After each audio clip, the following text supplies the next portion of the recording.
Answer, अगर कोई किसी का क्वेश्चन होगा तो वो आप उनसे पूछ सकते हैं in the end of session. तो आप सभी की वार्म वेलकम के साथ मैं इनवाइट करूंगा mister Rahul Sharma ji. Thank you. Okay. हाँ जी रणबीर जी, आवाज आ रही हाँ जी, मेरी? ओके है जी, बिल्कुल।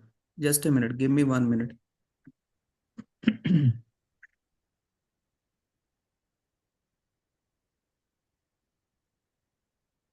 ओके, आप सबका वेलकम है। ओके। हाँ जी रणबीर जी, आवाज आ रही? रिपीट हो रही थी। अब नहीं होगी? हाँ जी, ठीक है जी।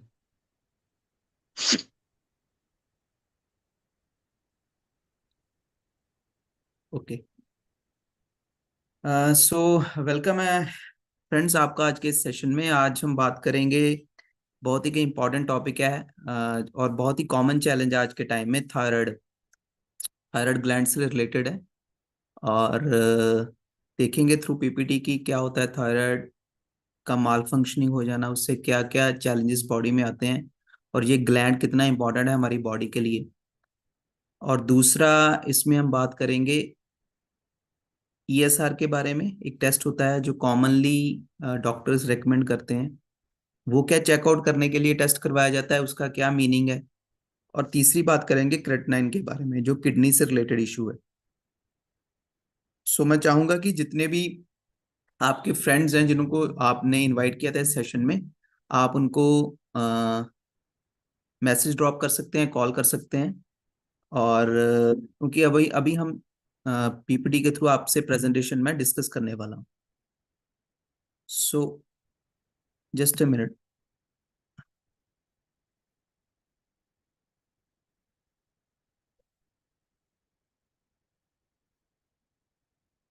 स्क्रीन विजिबल है अपने रणबीर जी?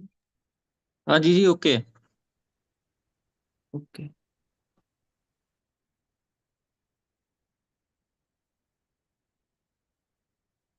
ओके।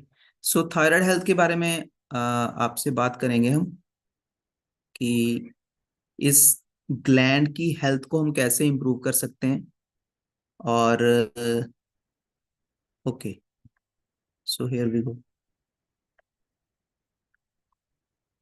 जो एक बटरफ्लाई की शेप में होता है दोस्तों, हमारी जो बिल्कुल नेक है उसके सेंटर में होता है, और शेप इसकी बटरफ्लाई की तरह रहती है। और है छोटा, लेकिन इसका बहुत ही इंपॉर्टेंट फंक्शन है हमारी बॉडी में। तो पहले समझते हैं, जैसे मैंने कहा, butterfly shaped organ located at the base of the neck. और अगर हम इसका स्ट्रक्चर की बात करें, लेफ्ट लॉब है, राइट लॉब है, स्थमस है राइट इसके बिल्कुल सेंटर में। और ये करता क्या क्या है, दैट इज मोर इम्पोर्टेंट। वो चलो, वो तो साइंटिफिक पार्ट है। ट्रैकिया के जस्ट ऊपर है ये, है ना। ये क्रूशियल रोल प्ले करता है हमारी बॉडी में मेटाबॉलिज्म, मेटाबॉलिक एक्टिविटीज, हमारा पूरा बॉडी का मेटाबॉलिज्म उसको कंट्रोल करने में, ग्रोथ हमारी, डेवलपमेंट, और various other physiological processes, body की इवन टेम्परेचर को और बहुत सारे सेल्स के फंक्शंस को भी ये कंट्रोल करता है।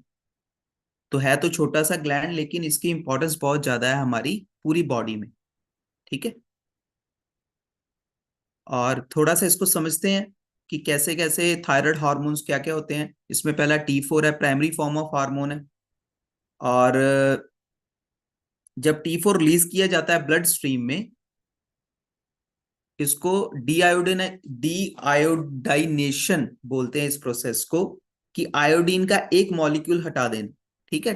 T4 में 4 मॉलिक्यूल्स हैं आयोडीन के, और डीआयोडाइनेशन करने का मतलब क्या है, उसमें से T4 टू T3 में हमें कन्वर्ट करना होता है। और tri triiodothyronine T3, thyroid produces lesser amount of T3 than T4, but it is much greater effect on your metabolism than T4। मतलब ये एक तरीके से ऐसा समझें कि ये एक एक्टिव फॉर्म ऑफ थायराइड है।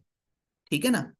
T4 उतना एक्टिव नहीं है, लेकिन वो प्रोड्यूस किया जाता है इस हमारे ग्लैंड की तरफ से, T4 और T3। और जो एक्टिव फॉर्म है उसमें से ज्यादा जो काम करती है, जो ज्यादा हमारी मेटाबॉलिज्म को कंट्रोल करती है, ज्यादा हमारी बॉडी में जिसका फंक्शन है, वो T3 है।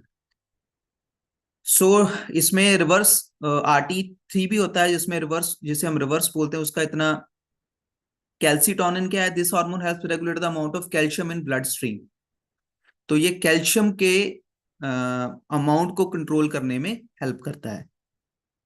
तो टीएसएच क्या है इसमें? थायराइड स्टिमुलेटिंग हार्मोन है, ठीक है ना।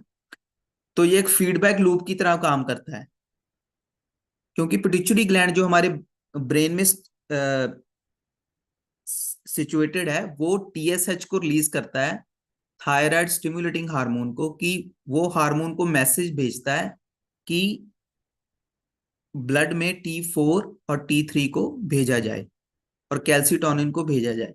उसके बाद थायराइड हार्मोन जो है वो तीनों को ब्लड स्ट्रीम में भेजता है, जिसमें T4 उतना एक्टिव फॉर्म नहीं है। उसमें से जब एक आयोडीन का मॉलिक्यूल हमारे लिवर लिवर इसमें हेल्प करता है उसको आयोडीन का मॉलिक्यूल को रिमूव करने में। तो T3 में जब कन्वर्ट हो जाता है तो फिर हमारी बॉडी उसको फिर मेटाबॉलिक इफेक्ट पूरा उसका वो लेके आता है ना, उसका कंट्रोल रहता है।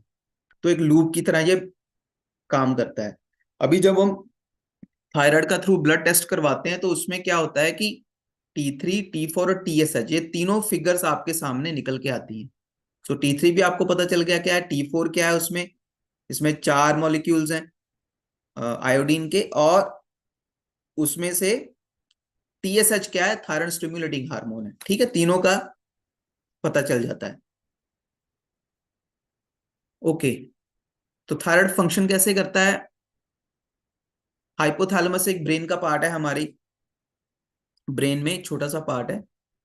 ये TRH थायराइड रिलीजिंग हार्मोन को रिलीज करता है।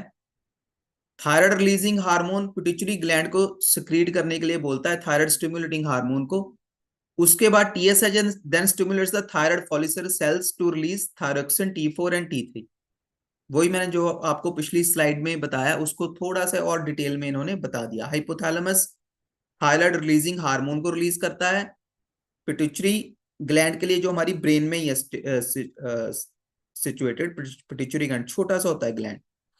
अच्छा, वो क्या करता है? वो TSH को रिलीज करने के लिए बोलता है हमारे थायराइड हार्मोन को, जो हमारे ग्लैंड है यहाँ पे। तो वो हमें रिलीज करके देता है बॉडी में T4 और T3। T4 इनएक्टिव है, फिर बता रहा हूं थायरोक्सिन, और T3 एक्टिव है। जब हम टैबलेट भी देते हैं डॉक्टर्स हमें, तो थायरोक्सिन ही दिया जाता है, T4 ही दिया जाता है।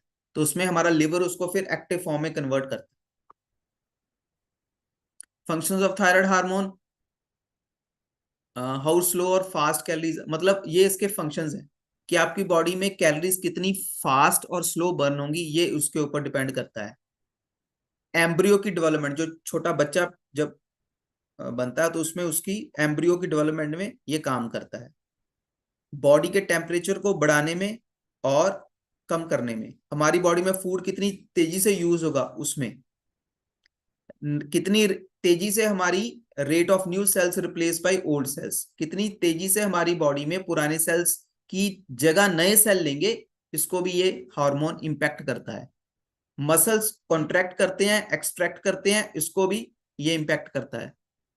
और टेस्टोस्टेरोन की प्रोडक्शन में भी ये हेल्प करता है। हमारी हार्ट बीट के रेट को भी ये डिसाइड करता है। तो आप देखें कि बहुत सारे है, तो छोटा सा, अगेन छोटा सा ग्लैंड है लेकिन फंक्शन बहुत ज्यादा है, फंक्शन बहुत बड़े बड़े हैं। तो आई थिंक जब सेल्फ के फंक्शनैलिटी पे तक इसका इम्पैक्ट है, तो आप समझ सकते हैं कि जब किसी का थायराइड की रेटिंग में या उसकी वैल्यूज में चेंजेस आते हैं तो पूरी बॉडी पे उसका इम्पैक्ट जो है वो नजर आना शुरू हो जाता है। तो हाइपो और हाइपर में क्या अभी फर्क है? अभी सिंपल आपको समझाता हूं। जब हाइपो है कि T3 की जो फॉर्मेशन है वो कम हो रही है, अंडर एक्टिव है वो थायराइड, हमारा काम अच्छे से नहीं कर रहा। हाइपर है कि ओवर एक्टिव है। अभी इसमें वैल्यू हमने T3 की देखनी है। T3 अगर एक्टिव फॉर्म में है तो ज्यादा, तो वो हो गया हमारा हाइपर, जिसमें बॉडी का वेट लॉस होना शुरू हो जाता है, एंग्जाइटी आती है, एक्सेसिव स्वेटिंग आती है, पसीना जाता है, आता है rapid heart beat, itching and hives, है ना। और दूसरा क्या है हमारा, कि ये वाला है हमारा हाइपो। हाइपो में क्या है कि सारा कुछ कम हो गया जैसे, और ज्यादातर जो है वो हाइपो ही है। हमारी जो सराउंडिंग्स में केसेस आते हैं रिलेटेड टू थायराइडिज्म, हार्मोन में जो इम्बैलेंस है वो हाइपो की तरफ ज्यादा होता है। अंडर एक्टिव ग्लैंड है ना, थायराइड सिम्टम है, उसमें सडन वेट गेन है, कॉन्स्टिपेशन है, कांस्टेंट फटीग है, थकावट रहनी, ड्राई रफ स्किन है, डिप्रेशन है, मेमोरी लॉस है, ये सारे सिम्टम्स उसमें है। और ज्यादातर अगर मैं कहता हूं अगर 100 केसेस आते हैं इसमें, तो इसमें 20 और 80 की रेशियो है। 20 केसेस आएंगे हाइपर के ज्यादातर, और 80 केसेस आएंगे हाइपो के। ठीक है ना। तो एक हो गया अंडर एक्टिव, जिसमें थायराइड कम काम कर रहा है, हाइपो जिसमें वेट बढ़ेगा। और जिसमें ज्यादा काम कर रहा है वो, क्योंकि मेटाबॉलिक एक्टिविटी आपकी बॉडी की बढ़ गई, फूड की कंजप्शन बढ़ गई, हार्ट रेट बढ़ गया, सारा कुछ बढ़ गया, तो उसमें क्या है, वेट लॉस होना शुरू हो जाता है। और एंजाइटी, एक्सेसिव स्वेटिंग, सब कुछ ज्यादा ज्यादा होना शुरू हो जाता है। और लेकिन जो हाइपो है उसमें वेट गेन होना शुरू होता है, कॉन्स्टिपेशन, कांस्टेंट फटीग, ऐसे सिम्टम्स आने शुरू हो जाते हैं। अभी और क्या साइंस एंड सिम्टम्स हैं दोनों में? हाइपो में जिसमें वेट बढ़ता है, आपने ये याद रखना है, जिसमें वेट बढ़ता है। कोल्ड इंटॉलरेंस, ठंड सहन नहीं होती, weight gain, constipation, decreased sweating, पसीना कम आता है, डिप्रेशन।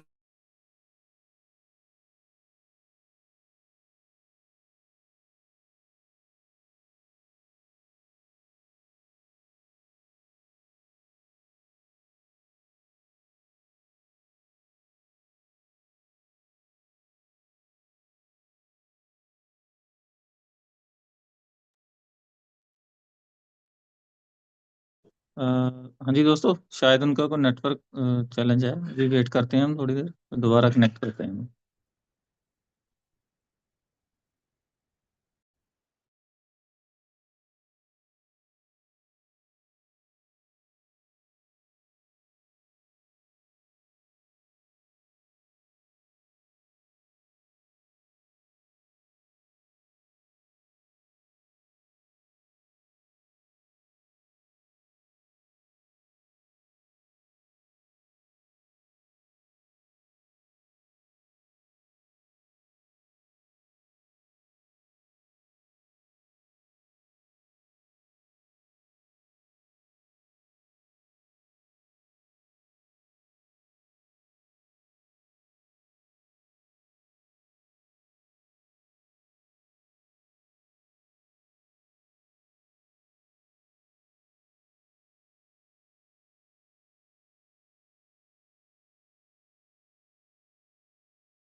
अपने चरणजीत कॉल करके देखना चाहिए भाजी।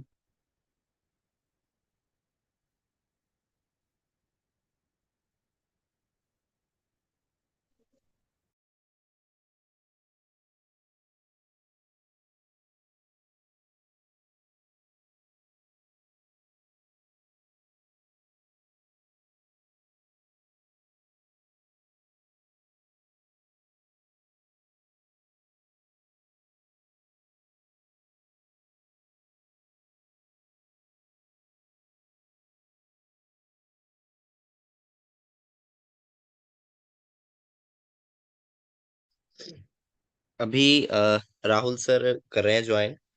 इंटरनेट का थोड़ा इशू आ गया उनके वहां पर। तो अभी तक के सेशन में हमने जो डिस्कस किया है दोस्तों, हमने दो कैटेगरीज देखी हैं थायराइड की, राइट? कि इसमें कौन कौन सी कैटेगरी है हमारे पास, हाइपोथायराइडिज्म और हाइपरथायराइडिज्म।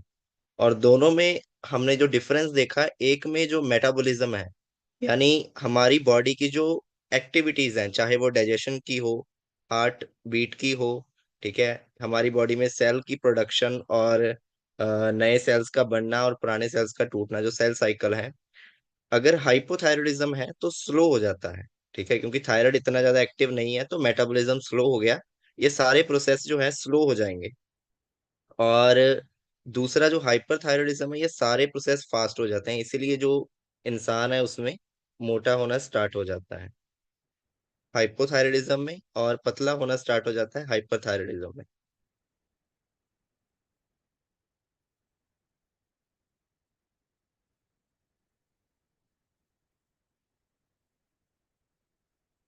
राहुल सर, मुझे व्हाट्सएप पर सेंड करना पीपीटी। एक मिनट।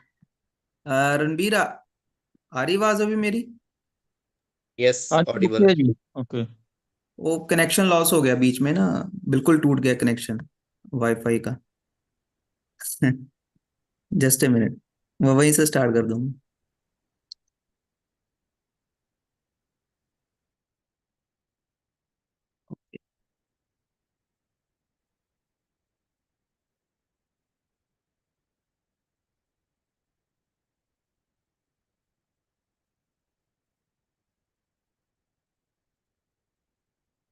यहाँ पे थे हम ना, विजिबल अभी स्क्रीन। ओके। सो ये हमने थोड़ी देखी थी कि क्या क्या चैलेंजेस आते हैं और क्या क्या मेन सिम्टम्स हैं, दोनों में फर्क क्या है। फटीग, इंसोम्निया, नींद नहीं आना, हेयर लॉस और फटीग, ये तीनों कॉमन है। और बाकी फर्क आप देख रहे हो, डायरिया, मसल वीकनेस, यहाँ पे पफी फेस है, ब्रिटलनेस, वहां पे नेल थिक हो जाते हैं, ऐसी चैलेंजेस हैं। कॉज क्या है अभी इसका? जो हाइपो है, जिसमें वेट बढ़ता है, सबसे पहले उसमें हाशिमोतो, मतलब ऑटो इम्यून कंडीशन है ये, एक बॉडी, हमारी बॉडी की। ऑटो इम्यून क्या होती है? सिंपल लैंग्वेज में, ऑटो इम्यून वो कंडीशन है जिसमें हमारी बॉडी बॉडी के खिलाफ है। ठीक है। इम्यून सिस्टम अटैक कर देता है थायराइड ग्लैंड को। हमारा जो इम्यूनिटी सिस्टम है, जो बाहर वाले जर्म्स, बैक्टीरिया, वायरसेस से लड़ता है, बीमारी से हमें रोकता है, वो ही हमारी थायराइड ग्लैंड को अटैक कर देता है, जिसमें उसमें इन्फ्लेमेशन आती है और हौरी धीरे धीरे वो थायराइड इशू जो है वो बंद हो जाता है, मतलब सॉरी, थायराइड का इशू क्रिएट हो जाता है। आयोडीन, आयोडीन की डेफिशिएंसी दूसरा सबसे बड़ा कारण है। Surgery, certain medications, pituitary gland का और हाइपोथैलेमिक डिसऑर्डर्स होना, या जो हमारा ब्रेन का हाइपोथैलेमस पार्ट है, उसमें पिट्यूटरी ग्लैंड होता है, उसका एज ऑफ जेंडर में कौन है, हाइपो, फैमिली हिस्ट्री है, कोई प्रेगनेंसी के दौरान हो जाता है। ठीक है। ये बर्थ हो जाता है कोई, तो भी कारण है।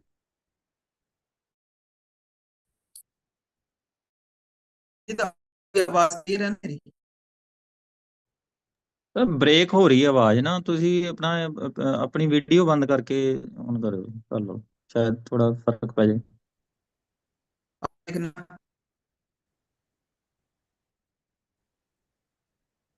आप ठीक है? हेलो।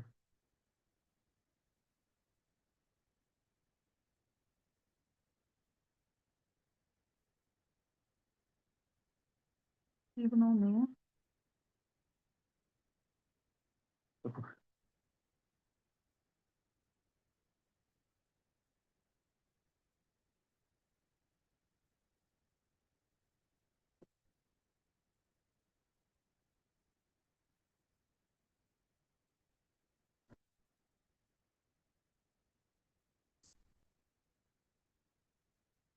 चरणजीत, मैंने आपको भेजी अभी स्लाइड व्हाट्सएप पे, आप स्क्रीन शेयर करें उधर से, मैं यहाँ से करता हूँ। मेरे ख्याल इंटरनेट आज स्टेबल नहीं है थोड़ा।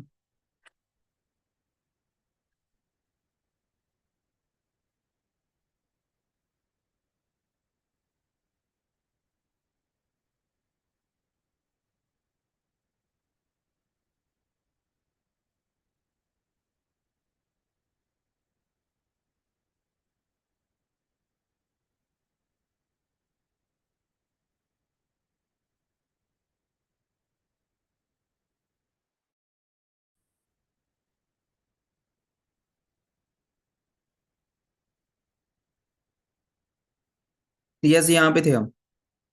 ओके, हाइपो के हमने कॉजेस थोड़े समझ लिए। ज्यादातर जो मेनली केसेस हैं वो ऑटो इम्यून डिसऑर्डर्स के ही। तो जो ओवर एक्टिव है, जिसमें हाइपर, जिसमें वेट कम होता है, उसमें ग्रेव डिजीज है। ये भी एक ऑटोइम्यून डिसऑर्डर ही है, जिसमें हमारी इम्यून सिस्टम अटैक कर देता है। ओवर एक्टिव थायराइड नोड्यूल्स और inflammation related to hyperthyroidism. Excess iodine, iodine का ज्यादा होना भी इसमें एक एक कारण है। थायराइड हार्मोन मेडिकेशन, और अगर कोई हार्मोन की मेडिकेशन पे है तो भी दिक्कत उसको रहती है। ठीक है ना? तो ये है नेक्स्ट।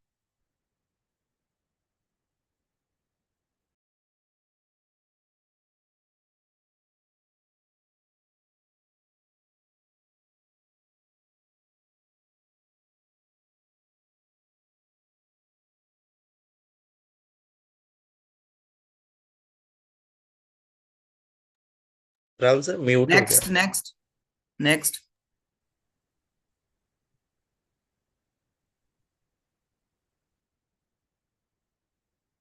प्रिवेंशन अभी देखते हैं हाइपो की और हाइपर की। प्रॉपर डाइट और लाइफस्टाइल से आपका ये लाइफस्टाइल मैनेजमेंट से इसको हम ठीक कर सकते हैं। अभी डाइट में क्या ध्यान रखना है हमने कि हमने आयोडीन सेलेनियम और जिंक को इंक्रीज करना है डाइट में।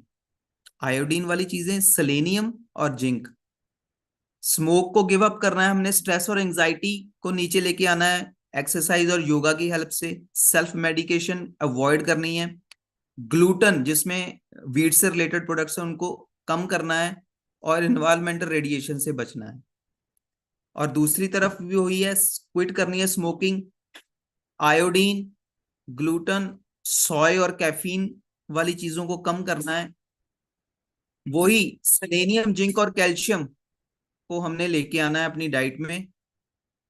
और योगा और एक्सरसाइज को हमने इंक्लूड करना है। So next.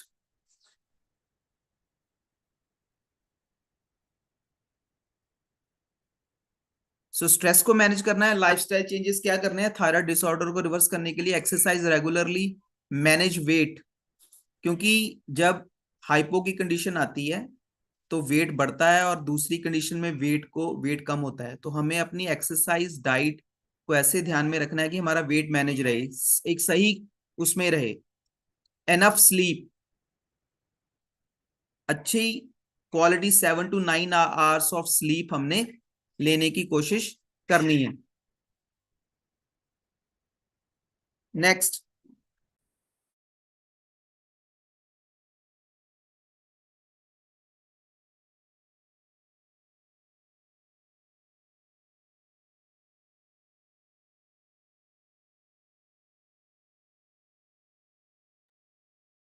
तो dietary recommendations for thyroid health क्या है? फूड्स फॉर थायराइड, ये कुछ इंफोग्राफिक फूड्स हैं। हमें पता ही है कि जो चीजें नेचर एज इट इज हमें प्रोवाइड करती है खाने में, जिसमें वेजिटेबल्स हैं, फ्रूट्स हैं, इवन कुछ जो हम यहाँ पे देख रहे हैं पिक्चर में, नॉन वेज चीजें भी हैं, एग्स हैं, जैसे मीट है, एग है, फिश है, नट्स हैं। क्योंकि जो सेलेनियम और ब्राजीलियन नट्स में बहुत, जो वेजिटेरियन सोर्स है उसमें ब्राजीलियन नट्स में सेलेनियम की मात्रा बहुत ज्यादा होती है और सी फूड में आयोडीन की मात्रा ज्यादा होती है। तो ऐसे फूड्स हमें अपनी डाइट में इंक्लूड करने चाहिए जो हमारी थायराइड की कंडीशन को इंप्रूव करने में हेल्प करेंगे। और बैड फूड्स हमें पता ही है, जिसमें शुगर बहुत ज्यादा है, ग्लूटेन बहुत ज्यादा है, कार्ब्स बहुत ज्यादा है, प्रोसेस्ड फूड जितना भी है वो इसको खराब करने में हमारी हेल्प करेगा। और ये क्या करता है, अगर हम ऐसी डाइट पे जाते हैं जिसमें कार्ब्स बहुत ज्यादा है, प्रोसेस्ड फूड बहुत ज्यादा रहता है, तो क्या होता है कि वो जो ट्रेस मिनरल्स हैं जैसे आयोडीन, सेलेनियम, जिंक, जिनकी बहुत कम मात्रा हमारी बॉडी में चाहिए, तो इनकी अब्जॉर्प्शन को भी ये रोक देते हैं। ठीक है ना? So next. High sugary food इसमें है। तो ये कुछ सेलेनियम आयोडीन के crucial for production of thyroid hormone found in sea food, dairy and iodize salt. जो नमक हम यूज करते हैं आयोडाइज यूज करना चाहिए। सेलेनियम क्या किसमें किसमें है? ब्राजीलियन नट्स, जैसे मैंने आपको बोला, ट्यूना एंड एग्स। जिंक किसमें है? रेड मीट है, पोल्ट्री है, बीन्स है, नट्स हैं, again nuts. Vitamin A, B, C, D overall thyroid function के लिए, और ये हमें फ्रूट्स और वेजिटेबल्स और फोर्टिफाइड फूड से मिलते हैं। नेक्स्ट।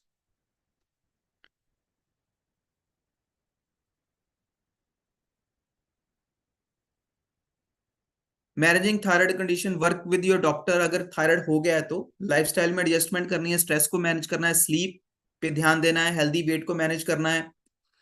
डाइट में मॉडिफिकेशन जो करनी है मैंने आपको बता दी, कौन कौन सी चीजें जिसमें आयोडीन, सेलेनियम और जिंक हो, और विटामिन मिनरल्स, ऐसी चीजों को बढ़ाना है।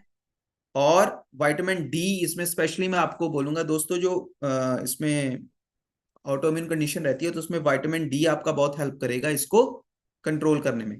तो सप्लीमेंट लेना है उसको वाइजली, विद ऐसे सप्लीमेंट्स यूज करने हैं जिसमें सेलेनियम हो, वी विटामिन हो, तो वो डेफिनेटली आपके थायराइड हेल्थ को इंप्रूव करने में हेल्प करेंगे।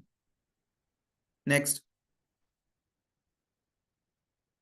तो इसमें सप्लीमेंटेशन में अगर हम बात किए तो दुनिया का लीडिंग ब्रांड जिसकी हम बात करेंगे आपसे आज, Nutrilite, world's number 1 selling dietary supplement brand, जिसमें स्टेप सीड से लेके सप्लीमेंट तक पूरा कंट्रोल न्यूट्रलाइट के पास रहता है, और 1934 का ये ब्रांड है। नेक्स्ट, तो इसमें से कुछ चीजें हैं जिसमें डेली प्लस है, जिसमें आपको सभी जो मैंने अभी विटामिन्स भी बताए, मिनरल्स भी बताए, including selenium, iodine, zinc, recommended जो डेली अलाउंस है उसके हिसाब से आपको एक टैबलेट में मिल जाएंगे। सो बहुत ही एक स्मार्ट वे है अपनी विटामिन, मिनरल्स और ट्रेस मिनरल्स की जो डेफिशिएंसी है उसको पूरा करने का। ठीक है।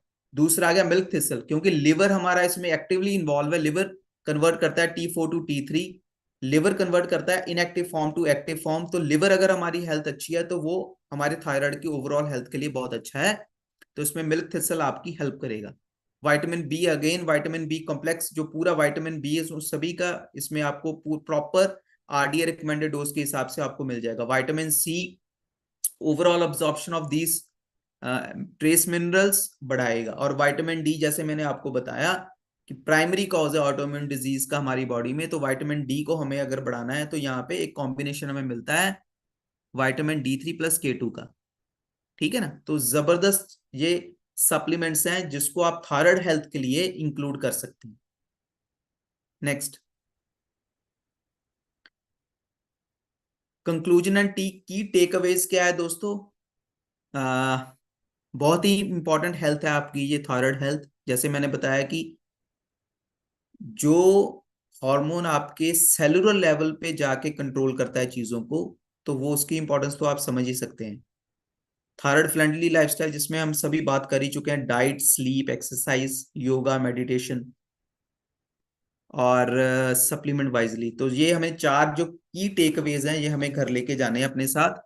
और इसके साथ ही हम अभी नेक्स्ट टॉपिक की तरफ जाएंगे दोस्तों, जिसमें हम ESR के बारे में आपसे बात करेंगे।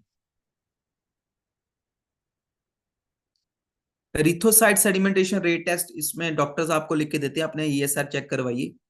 तो बेसिकली अगर कॉमन लैंग्वेज में आपको समझना हो तो हमारी बॉडी जब ब्लड टेस्ट होता है तो हमारी जो ब्लड सेल्स हैं, RBC, ब्लड में बहुत कुछ होता है, WBCs होते हैं, बहुत कुछ होता है ना। तो कितनी faster the blood cells sink the more inflammation in your body, कितनी जल्दी उस ट्यूब में जो रेड ब्लड सेल हैं वो नीचे बैठ जाते हैं। जितनी जल्दी बैठेंगे उतनी ज्यादा इन्फ्लेमेशन आपकी बॉडी में है, उतना ज्यादा ESR बढ़ा हुआ है। जितनी देर से जो बैठेंगे, ठीक है ना, जितनी देर बाद वो बैठेंगे उतना कम आपकी बॉडी में इन्फ्लेमेशन है और आपकी बॉडी में उतनी कम ESR।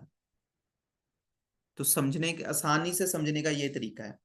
जब ब्लड का सैंपल लिया जाता है तो उसमें वो सेंट्रीफ्यूगल ट्यूब, आपकी ट्यूब का सेंट्रीफ्यूगल मशीन में डाल देते हैं, वो तेजी से घूमती है।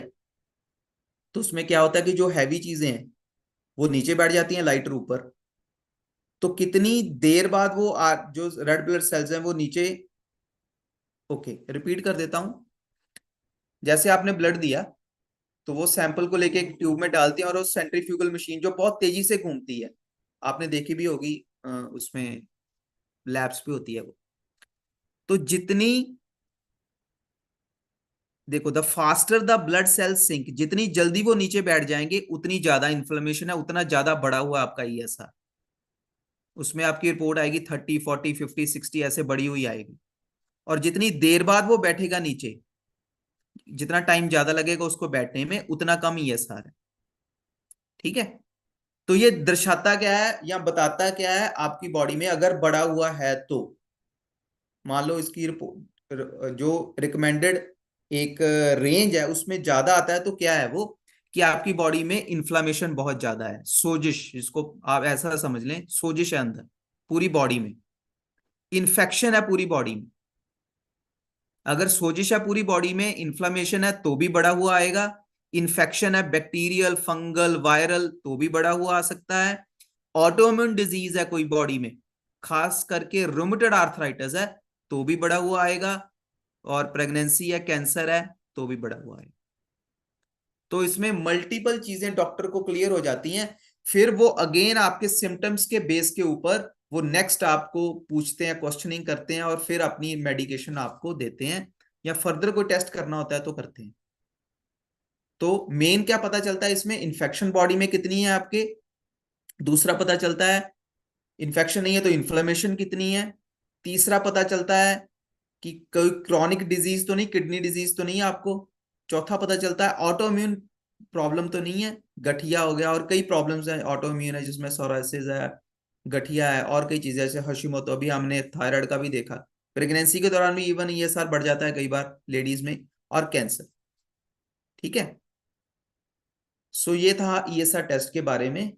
बहुत ही कॉमन टेस्ट है लेकिन ज्यादातर लोगों को पता नहीं कि बेसिक साइंस बिहाइंड क्या है, तो इसलिए हमने उसको थोड़ा सा डिटेल में आपको बता दिया। सो नेक्स्ट, ठीक है ना। तो इसमें थोड़ा सा और डिटेल में बताया वो मैंने आपको बता ही दिया।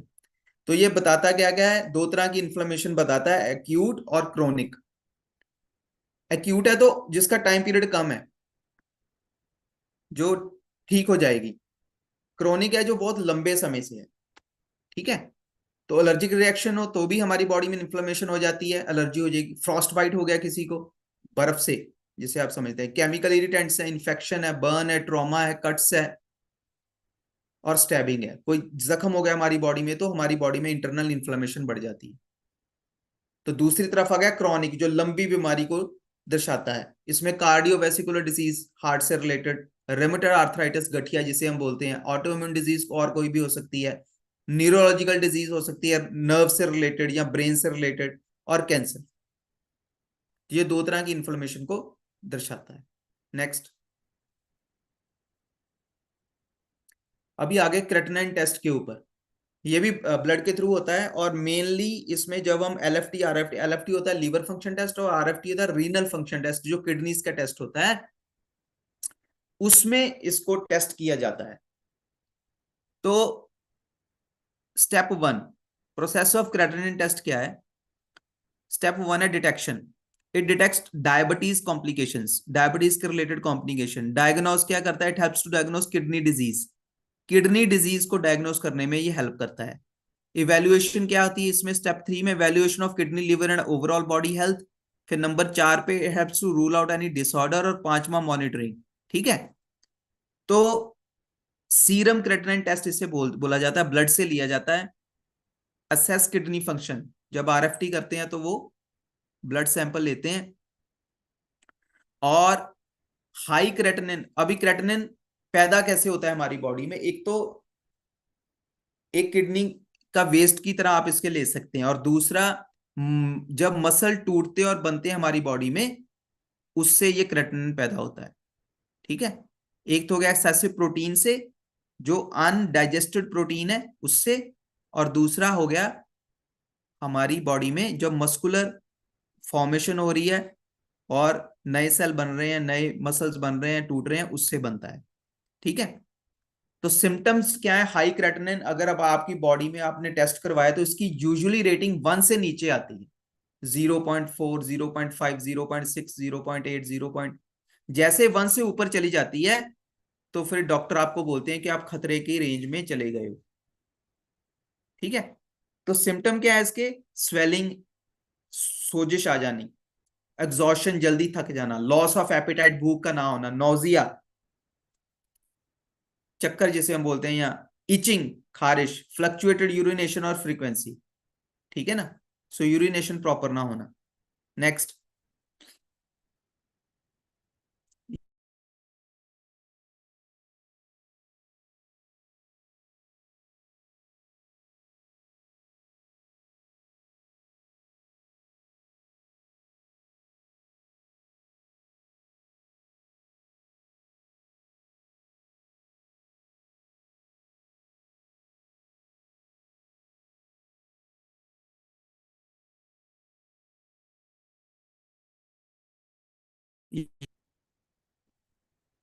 ओके, आ रही है आवाज अभी चिरंजीत?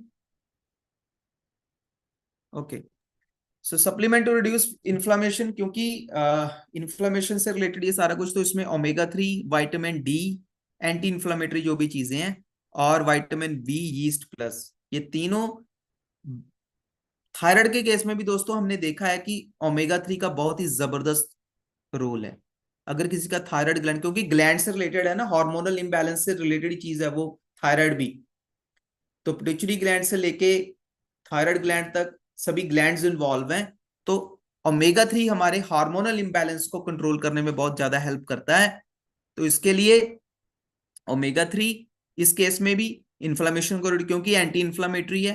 विटामिन डी वो भी एंटी इन्फ्लामेटरी है, और विटामिन बी, तो ये सभी उसमें आपकी हेल्प करते हैं। सो नेक्स्ट स्लाइड अगर है तो Charanjit. Okay, so this was the, आप, हाँ थैंक यू।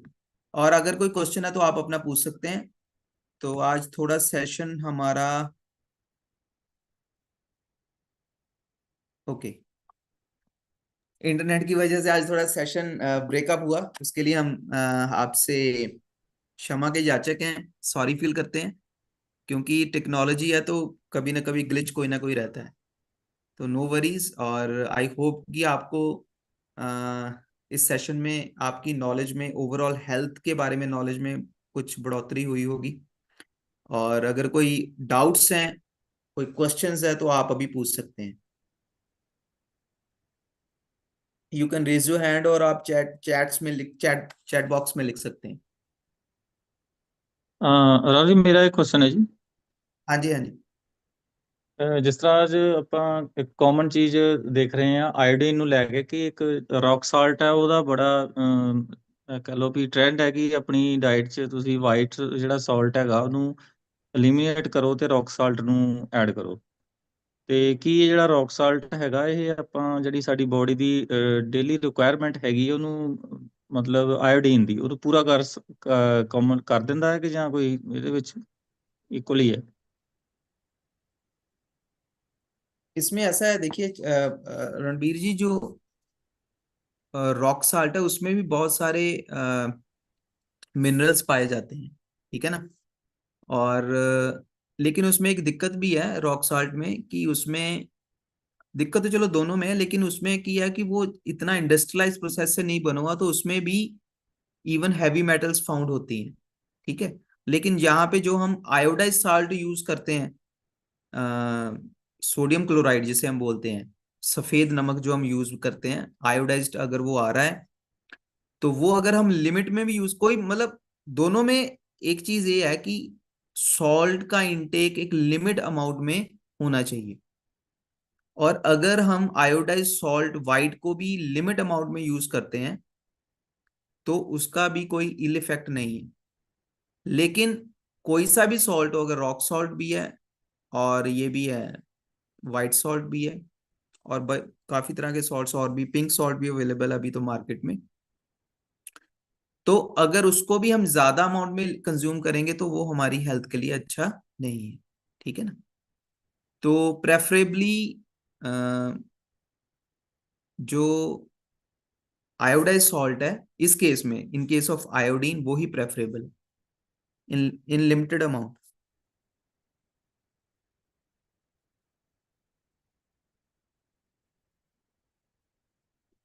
ओके, और किसी का कोई क्वेश्चन दोस्तों?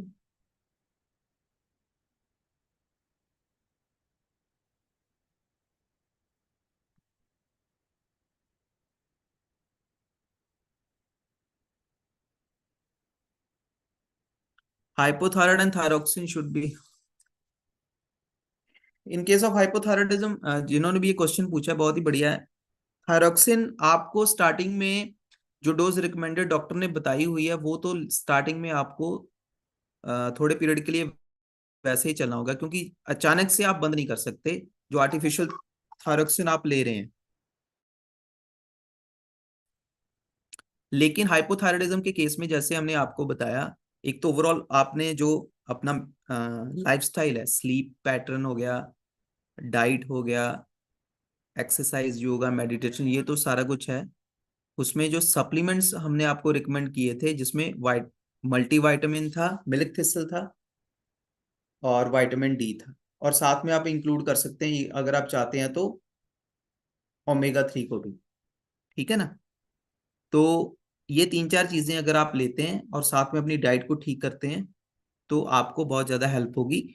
लेकिन अचानक से आपने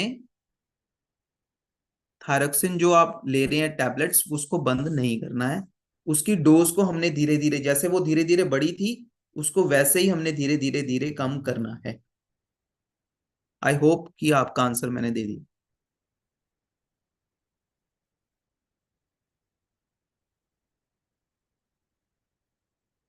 okay, any other questions? Neeta Verma ji ने ये सवाल पूछा था हमसे।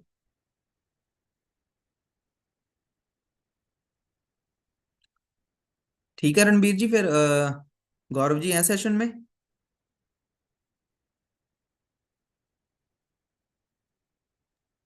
यस।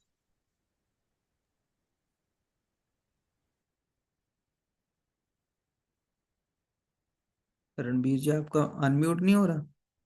हाँ हाँ जी, हाँ जी, हो गया। है जी, गौरव जी ओके, तो हैं, आई थिंक।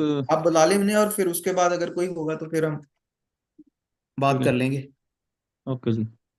तो हम दोस्तों आगे सेशन को बढ़ाते हैं। तो हमारे साथ एक और हमारे जो फ्रेंड और एक्सपर्ट हैं हेल्थ केयर रिगार्डिंग, हम उनसे भी इनका पॉइंट ऑफ व्यू लेते हैं थायराइड में शॉर्ट में। तो अजी गौरव जी, अगर आप कनेक्टेड हैं तो प्लीज़।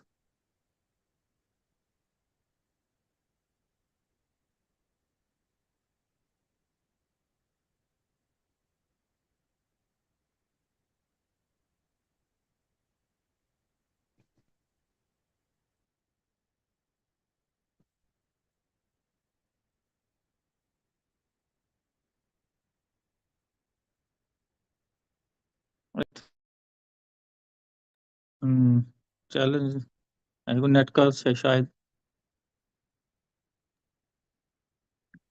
नहीं, मैंने उनको अनम्यूट की option they the I think.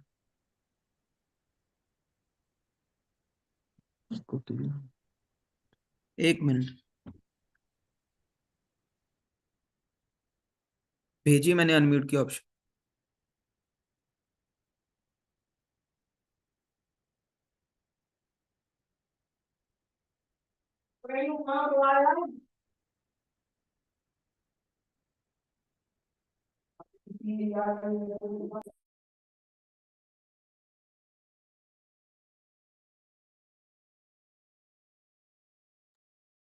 I think उनका इंटरनेट का कोई इशू है ना। ठीक है, फिर आप एंड कर दो एंड, फिर हम एंड करते हैं ठीक सेशन है। को। तो ओके दोस्तों, होपफुली आपको जो आज का सेशन बड़ा इन्फॉर्मेटिव रहा होगा। तो नेक्स्ट हमारा जो वीकली हेल्थ सेशन होगा उसके रिगार्डिंग नेक्स्ट टॉपिक में आपको इनवाइट करेंगे। तब तक के लिए ओवरऑल थैंक यू।